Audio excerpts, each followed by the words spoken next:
9 weeks after the inconclusive general elections in February, a new government was sworn in Italy on Sunday. The new government will be led by Deputy Secretary of the Democratic Party, Enrico Letta, and includes a combination of politicians and technocrats. This will bring some short-term stability to the Eurozone's third largest economy, but long-term uncertainty will remain. The new government is the product of an agreement between Italy's two mainstream parties, the center-left Democratic Party and the center-right People of Freedom Party, led by Silvio Berlusconi.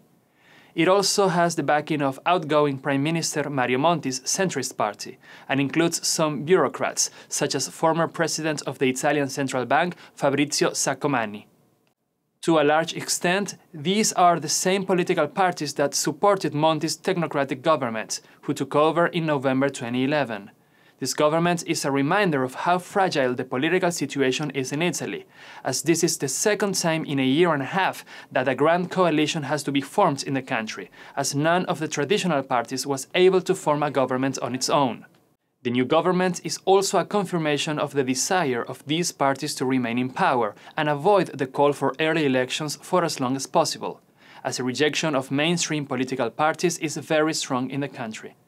However, the new government will be fragile from the beginning. First, it is a result of an agreement of parties with very different economic and political agendas. The reform of the electoral law and the struggle to reduce taxes without weakening the country's fiscal situation will cause constant tensions within the parliament. Second, the new government will have to deal with a declining economic situation, as the Italian economy is in a deep recession that is expected to continue this year.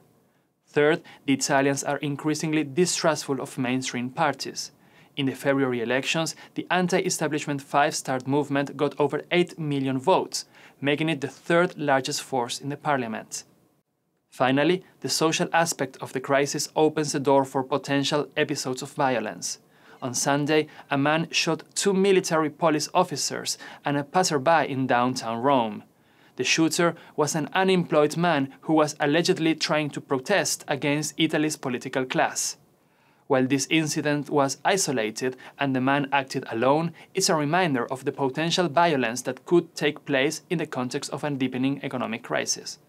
From a financial point of view, the situation in Italy has calmed down in recent months, as the promise of intervention in the sovereign markets made by the European Central Bank in September has allowed Italy to borrow at tolerable costs. However, the economic situation keeps deteriorating in the country, and the traditional political parties are struggling to remain in control. This new government will allow Italy to gain some stability in the short term, but its long-term challenges remain.